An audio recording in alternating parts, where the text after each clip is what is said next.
Hey, welcome back to the channel. This is another one response to Patty Potato Peelers. He had put out what's your top 5 slip joints. That's been a couple days ago now, maybe 10 days ago. I'm just getting around to it. So I literally have hundreds of slip joints, and this is a really hard decision for me to make. But actually, when I start looking at my collection, these are my top 5, and I'll show those to you and tell you why in the upcoming video. I hope to see you there. My cat is still taking up a lot of room on this table. She's absolutely huge and refuses to get out of the video. So we'll see you in the upcoming video.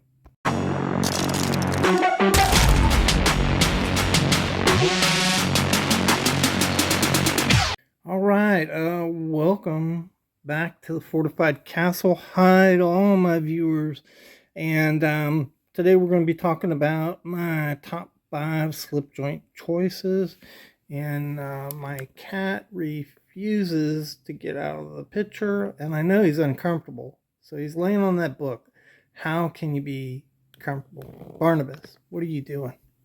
What are you doing? But he ain't moving. He ain't moving.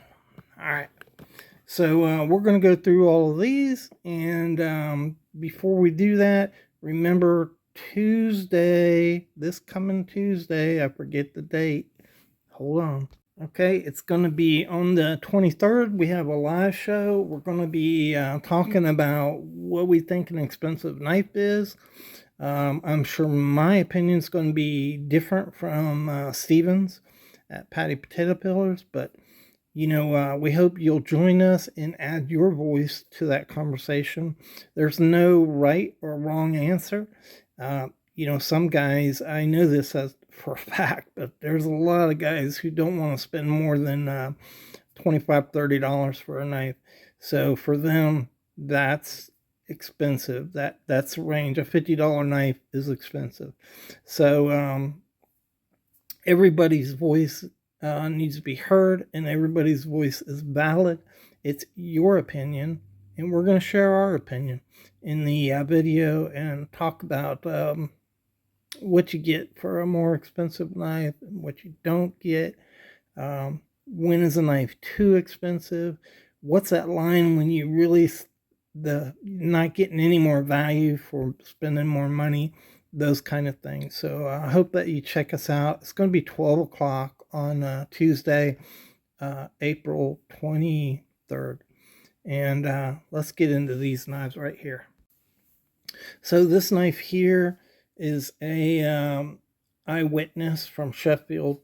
And this may be the top knife in my collection as far as a knife that I really, really like.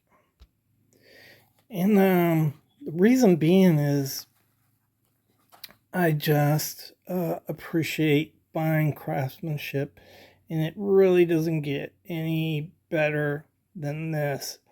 Super grade of mother of pearl here. This knife is made by Lee White from start to finish. And you can see it's a dual spring, just amazing craftsmanship on these worked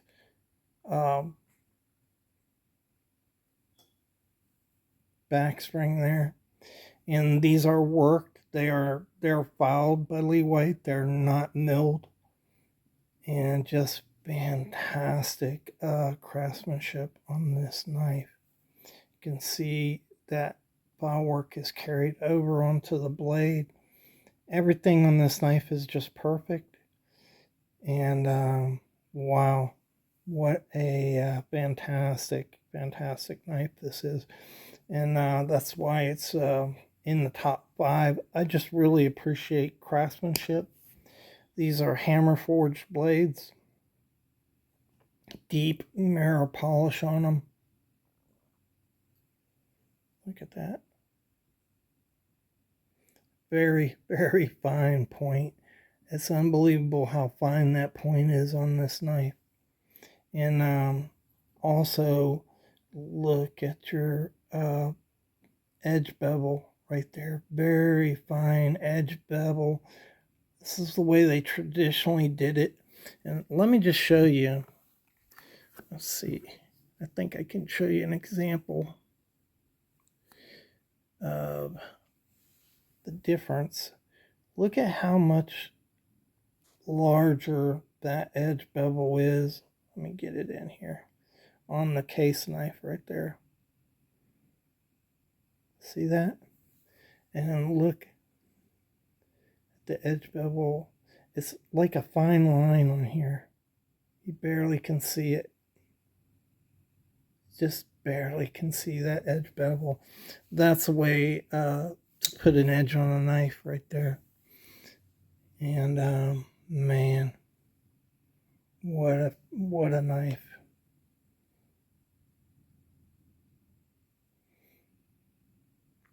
And that's why it's in my top 5. Just I really haven't seen a knife that equals this knife right here. This knife has no equal. Next up in Randy's WSG Slip, which I love, is this knife here. So this is a roper knife, but before you freak out about that, this knife has been completely disassembled and rebuilt by David Yellowhorse, and so the stock of the knife, the building blocks, if you will, was provided by Roper, but this knife has no gaps in it. You know, he takes this apart, he puts it together, and again, you have extremely fine craftsmanship on here. You cannot see a gap. These are all genuine stones here with nickel silver inlays, and it's perfect, right? It's incredible. And like I said before, I really appreciate that. And these are probably the original Roper blades, I would think.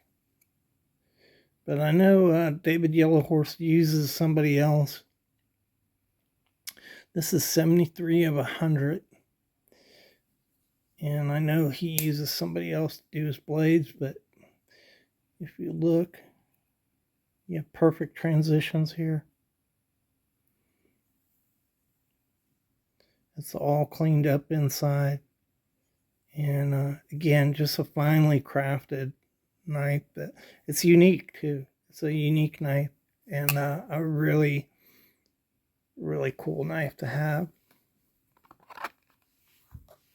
Okay, next knife is this knife right here. This is another Randy's pouch right here. Yep, it sure is. Thank you, Randy. And this is a lot of Hatchy Jack. A lot of people would consider this a modern traditional knife. I don't really consider it a modern traditional knife. It is put together in a traditional fashion, and so for me, it is a traditional knife. But this thing is fantastic, and what really makes this special is this dragon scale jigging on natural bone. So the natural bone with dragon scale jigging done perfectly. And look at how everything works with the pins on this knife. So you don't have any confliction with the jigging in the pins at all. They're still perfect. And just amazing, amazing work. You can see the mirror polish on the pins, which did not affect the jigging. So the jigging's not worn down from polishing these pins. And you have to consider that to get this polish on these pins, had to be done after they were penned, and yet you don't see any wear around that jigging. Just a phenomenal job on this. No gaps at all in this knife. Fantastic action. And yeah, it's made in China. So what? Look at that. It's not quite a mirror polish on the ends of your back springs, but pretty nice. You don't see any gouging there or really nasty looking stuff like you do on so many knives. Nice mirror polish there. Perfect action. Highly polished down inside the knife. Even the inside of your stainless steel liners are polished. Just a fantastic knife. And that is why it's one of my top 5 right there. All right, so here is a Model 18 case knife. So that's a medium Stockman. And amber jig bone, one of the least expensive knives you could get from Case. Usually you can get them in the $40 to $44 range. Prices have gone up a little bit more. This is not a Tony Bose, which I have. This is not a limited edition. The only thing special about this knife is I carry it every day for years. And I think this knife just typifies why Case is more than just a pretty face. So this knife has been washed at least 3 times, so I know it's wash certifiable. I didn't dry it, so I don't know whether it's wash and dry, but I did wash it 3 times. I swam in the Gulf of Mexico with this in my pocket, which I didn't really realize it. But that was 3 years ago, and this is what the knife looks like 3 years later. There's no rust in there, and just a nice knife. So why is it one of my favorites? Because it's just there for me every day, and I don't have to worry about it. It doesn't break. It's razor sharp. It did take quite an effort to get a good edge on this thing, I'll say that, but it's just in my top 5 because it's durable, it's rugged, it's there. I've got nicer looking case knives, I've got rare case knives, but man, this thing is just always there for me, and I appreciate that. All right, and the end of this is going to be this knife right here, which came with this really cool slip. As you can see, this knife is made in Italy. It is a modern interpretation of a traditional knife, but it is a slip joint. And I just love the craftsmanship on this knife right here. It didn't cost an arm and a leg. So you're not talking hundreds of dollars here. It's not much more than a case trapper that I bought this knife for. Titanium scales, nicely milled in a sunburst pattern. Everything is really nice. And you can see the back spring has been milled and crowned. So a crown is when you take that flat piece of metal and put a curve on it. And we'll see that in the blade. Nice click. Let's see if I can get this thing. Listen to the walk and talk on this knife.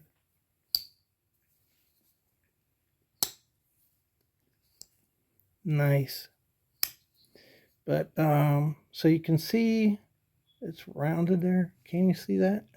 There you go. See how that it's rounded on the back the spine of the blade. Perfect edge on this knife. Very, very slicey. Very, very pointy. Look at the point on that knife. It's a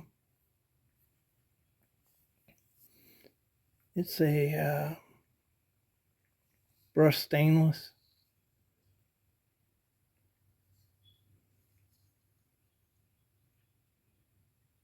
Look at that.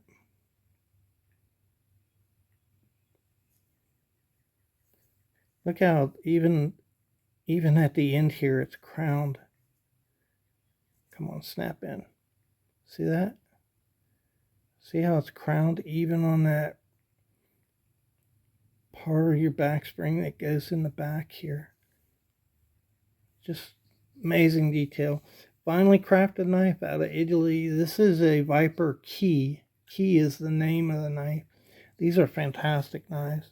4 1/4 inches. So let me show you real quick. This is your standard trapper, and it's as big as a standard trapper.